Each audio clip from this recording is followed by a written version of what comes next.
What's with all this traffic? There's such delay. There's no construction or any other obstacles. What's taking so long? Well, Noe, it sounds like you're experiencing a traffic worm, a phenomenon we chose to investigate for our MEXPO project. A traffic worm, also called a phantom traffic jam or a jamaton, is the product of some type of congestion. Whatever the cause, a traffic worm occurs when the car at the front of traffic slows down or stops because of some obstacle. Because of the original delay, all cars following the first car are also forced to decrease their speed. This effect continues in a wave-like pattern as the cars at the front of the wave speed up again, while new cars are forced to slow down at the back. These phantom jams can cause major traffic, even after the original cause of the delay has long been gone. Traffic worms are important because almost everyone experiences them whether they know it or not. Traffic worms are quite common with cars, but they can occur in other aspects of life, like waiting in a line of people. Traffic may seem like a minor nuisance, but in reality, it can really impact things like pollution, as it increases the amount of time cars spend on roads, and thus the emissions. It even affects things like the housing economy, as people will pay more money to live closer to their place of employment to avoid this traffic. Learning about this topic can give insight on how to reduce the delay and improve daily life. During our project, we had a few key points that we focused on. We investigated the relationship between the length of a traffic worm and the initial delay. We also investigated the relationship between a car's position in a line and the delay that stems from that. We also investigated the relationship between the average acceleration and deceleration, and then the delays that stem from that and those inconsistent speeds. And finally, we also took a look at the environmental impact that traffic worms have depending on their varying lengths. To investigate the relationships mentioned in the previous slide, we wrote a computer program that helps us visualize the effects of a traffic worm. The program begins with a single lane of cars moving at a constant speed. When I press a button, the first car will stop, which simulates an initial delay, and a traffic worm will begin. The program allows us to easily collect data like the delay for each car, shown here. Once a car reaches a point at the end of the road, or a bit further, the delay for that car will be recorded. The program also records the lifetime for the worm and the initial delay. We can easily see how changing select variables affects the collected data because all other variables can remain constant. For example, if we want to investigate the effects of initial following distance for each car, I could change this variable and record the results. As you can see, the cars start off very far away from each other, and this affects the worm lifetime and other data. Of course, the simulation assumes that all the cars behave exactly the same, which is not true in real life. Here's our collected data for relationship 1, showing how long a traffic worm lasts based on an initial delay. The x-axis of the graph is the initial delay, and the y-axis is the traffic worm's life. The relationship appears to be linear, with a best fit line defined by the equation y equals 12.3x minus 5.5 matching best. In theory, the y-intercept should be 0, as 0 delay should mean 0 traffic worm life. But the y-intercept in the equation from the program is likely due to the fact that there is a small amount of time before the second car reaches the first and actually slows down, giving slightly inaccurate data. Further testing could help us determine where the coefficient of x comes from, this 12.3, in the equation, but there are many different variables that could have an effect, such as initial car distances, initial car speeds, car acceleration, distance at which a car starts to slow down for an obstacle or feels safe to start speeding up, and a couple others. Relationship 2 between car position and initial delay also appears to be linear.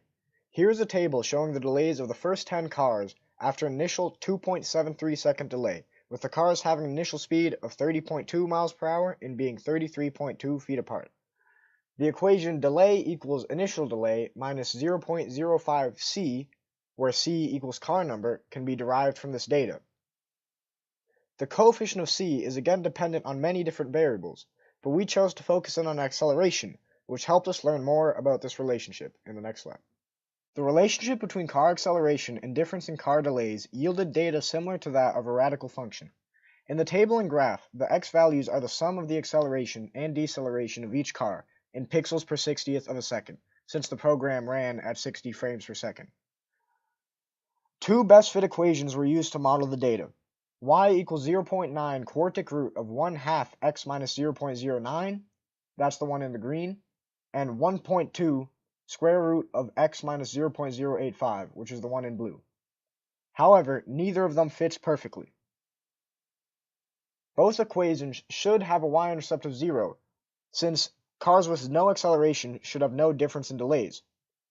Also, the point 0, would be an outlier for both, possibly suggesting that the relationship should be a cube root function, even though it would not make sense why it would not be centered around the origin. With a more sophisticated computer simulation and many more tests, a clearer relationship could likely be achieved.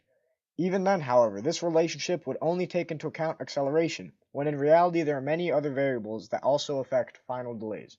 After substituting the equations found in the last slide into the previous relationship of car position and initial delay, the final relationships we found between car position and initial delay read as follows. Delay equals initial delay minus 1.2 square root of x minus 0.085 times car position, or delay equals initial delay minus 0.9 quartic root 1/2 x minus 0.09 all times car position. Using the equations, we can find the total delay caused by a traffic worm. In our example, we calculated the delay using summation. We substituted 10 seconds for the initial delay in our scenario, and 0.1 for x in order to get the most realistic results. We changed c depending on the car, starting with 0 and going up to 9 for the last car. From our equations, we can tell that the total amount of time lost to even a small traffic worm involving 10 cars and an initial delay of 10 seconds would be around 1.5 minutes. But traffic worms can cost more than just time.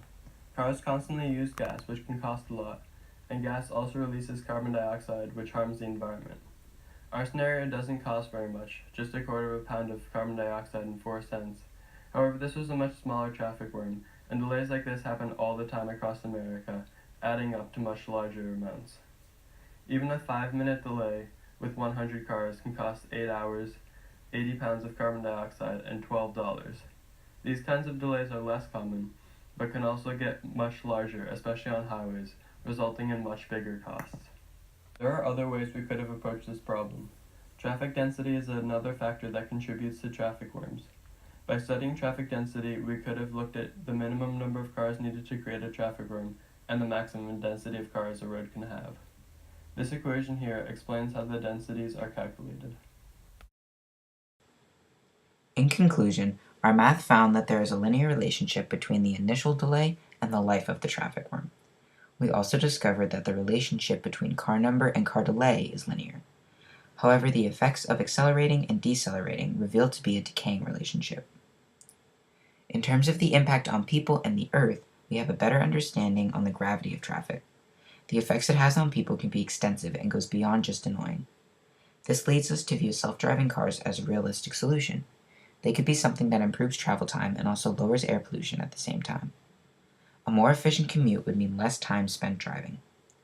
People also wouldn't have to live so close to their jobs if commuting became more feasible, so urban overpopulation could be eased.